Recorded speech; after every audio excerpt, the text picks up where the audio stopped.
Hello. All right, today I will be talking about Gagne's theory of instruction as my discussion topic.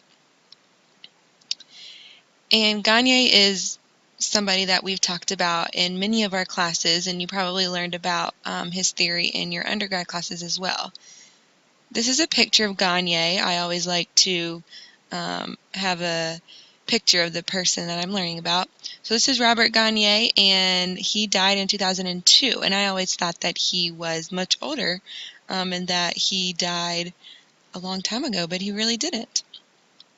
All right, let's jump into his theory. So his theory is kind of explained in 3 different components.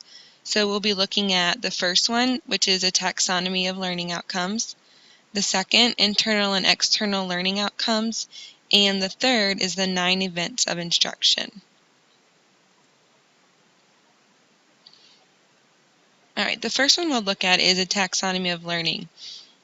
So within the taxonomy of learning, there are 5 major categories. The first one is verbal learning. So this is like if the student can state the ideas. The next one is intellectual skills, and this is the type of procedural knowledge. The third one is cognitive strategies, and this would be effective ways of thinking and learning. Then we have attitudes, which is obviously the student's attitude and what influences his or her choices. And then motor skills, which are the executing motor movements. The next one is internal and external conditions. So the conditions of learning are developed in the 9 events of instruction, which we'll look at on the next slide.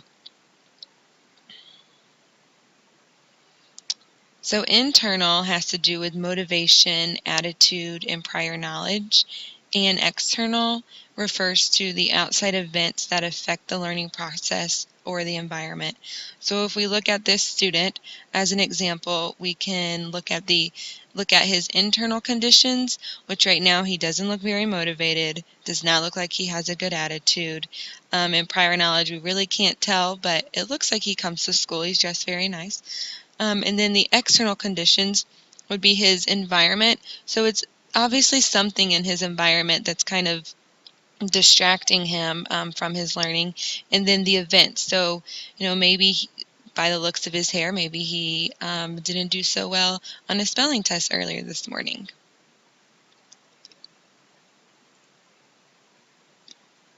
Okay, and the last part are the 9 events of instruction. So this you kind of just keep in mind while you're designing and developing your instruction. We all probably do this throughout our instruction, and I'll just give a couple examples of each one. So the first one is gaining attention. So this is your hook. How are you going to get your students' attention? How are you going to get them engaged in your lesson right off the bat? The second one is informing the learner.